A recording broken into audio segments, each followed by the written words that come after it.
Hi everyone, welcome to my channel. இன்றைக்கு நாங்கள் வீடியோவில் ஹெல்த்தியான ஒரு டின்னர் ரெசிபி வெஜிடபிள் தோசை செய்ய போகிறோம். எப்படி செய்கிறேன்னு சொல்லி பார்க்குறதுக்கு வாங்க வீடியோக்குள்ளே போவோம். நான் இன்றைக்கி கேரட், பீன்ஸ், கோவா, உருளைக்கிழங்கு, கறிக்கொச்சுக்கு எடுத்துக்கிறேன். இதோடவே ஒரு வெங்காயமும் எடுத்திருக்கிறேன். வெங்காயத்தை இது மாதிரி ரெண்டாக வெட்டிட்டு சின்ன சின்னதாக ஸ்லைஸ் பண்ணிக்கோங்க. அடுத்து நான் 5-6 பீன்ஸ் எடுத்திருக்கிறேன். பீன்ஸை இது மாதிரி 3 ஸ்லைஸாக வெட்டிட்டு அதையும் ரெண்டாக பொழுந்து இந்த மாதிரி சின்ன சின்னதாக வெட்டி எடுத்துக்கோங்க.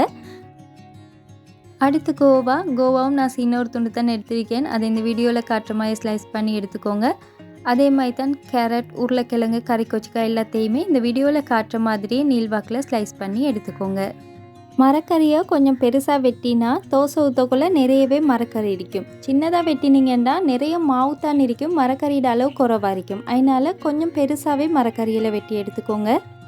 அடுத்து மாவு பேட்டர் செய்கிறதுக்கு ஒரு பவுலில் 3/4 கப் அளவுக்கு கோதுமை மாவு, 2 டேபிள் ஸ்பூன் கார்ன்ஃப்ளவர், 1 முட்டை, 1/2 டீஸ்பூன் உப்பு, 1/4 டீஸ்பூன் அளவுக்கு மிளகுத்தூள் சேர்த்து நல்லா மிக்ஸ் பண்ணிவிட்டு கொஞ்சம் கொஞ்சமாக தண்ணி ஊற்றி இந்த மாவு பேட்டரை ரெடி பண்ணிக்கோங்க.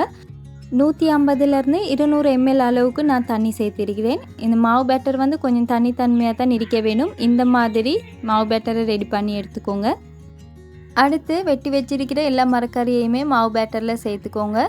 உருளைக்கிழங்கு நான் வெட்டிட்டு தண்ணியில் போட்டு வச்சுருந்தேன் கருப்பாகாமல் இருக்கிறதுக்கு. அதையும் தண்ணி எல்லாத்தையும் வடிச்சிட்டு சேர்த்து நல்லாவே மிக்ஸ் பண்ணிக்கோங்க. உப்பு, மிளகுத்தூள் எதுவும் போதாத மாதிரி இருந்தால் இப்போவே சேர்த்து நல்லா மிக்ஸ் பண்ணிடுங்க. இதை நாங்கள் 3 விதமாக செய்யலும். டீப் ஃப்ரையும் செய்யலும், பேன் ஃப்ரையும் செஞ்சு குறையலும், அதே மாதிரி தான் தோசை மாயும் ஊற்றலும். நான் இன்றைக்கி ஓரளவுக்கு எண்ணெய் சேர்த்து பேன் ஃப்ரை செய்ய போகிறேன். ஒரு பேனை அடுப்பில் வச்சு 1 டேபிள் ஸ்பூன் எண்ணெய் ஊற்றிட்டு ஒரு கரண்டி மரக்கறி எடுத்து இந்த வீடியோவில் காட்டுற மாதிரியே போட்டு தோசை ஷேப்பில் செஞ்சுக்கோங்க. மரக்கறியை சின்னதாக வெட்டினா மாவு கூடையாக இருக்கும், மரக்கறி கொஞ்சம் போல் இருக்கும். அதனால தான் நாங்கள் இது மாதிரி பெருசாக வெட்டியிருக்கிறோம். ஒரு பக்கம் வெந்து ஓரங்கள்லாம் கொஞ்சம் கிறிஸ்பி ஆவினத்துக்கு போகிறோம். மற்ற சைடும் திருப்பி போட்டு வேக வச்சு எடுத்துக்கோங்க.